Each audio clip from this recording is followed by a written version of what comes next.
ira. Mana kumanya korom gajuang paro mopogore kanyo sa bende ringo Okwanyo kabe mana gi kanyo kaunti ma Migori bende winjo ka giloso dhi mbele otiyo erokamano slogan mar wadhi dala to bende Migori mowuok godo erokamano an gima dwa penjo Sharon ineno kaka jo Nyamiro wuoyo koro jo Nyamira kanyo ambe an Okwanyo an madhi atamo an magora gi gavana gi mondo kik gavana gi dhi ti iwinjo kaka ne jopiny wuoyo Siaya koro an magora gi gavana ma Siaya orengo mondo kik gidhi ti enia Sharon seche moko wacha dieri ma too much nyalo miyo neni mopogore but gima maduong ni anariwora gi jopiny sani jopiny society ma sani jomwarito gi joma riek kabisa bimeno ka gi challenge kata the head of state adieri mantiere budget kosabedo uploaded e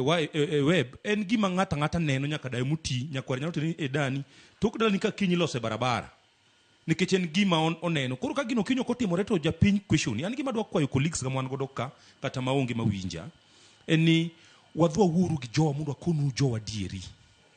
kon jowa poison mari sabe ne pod ntiere kosa sarumo sapoko rumo japindo do mana developments no sapoko rumo wadha kon gi adieri ni jothurwa what development an kaka MC maru an ang'eyo chandruok kuma nyalo golo kata teri assembly to ng'amono go bene implement kasa teru ma pesa bedo factored in that project and governor koro at least gi judge kaka MCA gi roles magi mitimo to governor bende gi judge kaka governor gi roles mitimo samo we kod MCs ma Kenya te otingo burdens mag governors nikech okodo wacho ne jopiny adieri koro yudo ka burden turi okaw ket kuom MCs an kidhi e ward na I'm telling you I'm proud of that and I've talked to my people they know my role and ward na nyalo dhi kata unge pesa and they understand me nikech an kod gi seche te gi understand MC maroko biru seche monge pesa oburu konwa ni jothurwa sani to podan marach but my situation madhi mbele a county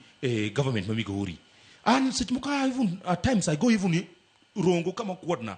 because also I do mining rongo this kadhi timo wechina kuro abede gi jopiny jothurwa an MC ni kata kunege mano tamore biro wuo kuro nikech oluoro governor ni kango wacha dieri to maybe idhi lawe koro an ka tieko awacho wach moro ka ni jothurwa adwa konka adieri there is gaps seche mano loso wach devolution inter gap mane jogo weyo nyo waneno ka high court affirm ni mondo ni CDF is joining anakwayo jolony jorieko Raila Odinga no kedo matek kabisa mokelo devolution but inter gap manowe anakwayo ni mondo ka Nyasaye nyalo yie to many kaka wanyalo review this constitution mondo MCA kata ward mondo devolution obed realized to the ground wabed gi milongo ne ward development fund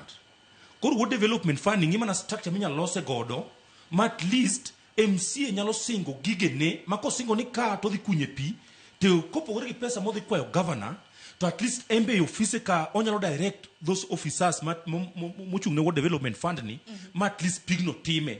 ma in singo mako singo nikech wambe seche mo campaign makidhi region moro tisingo dongruok erokamano ahinya ang'eni thuolo ng'ado wa boaz ang'eni ochakro odiochieng' ma kawuono iyawo county assemblies iyawo od bura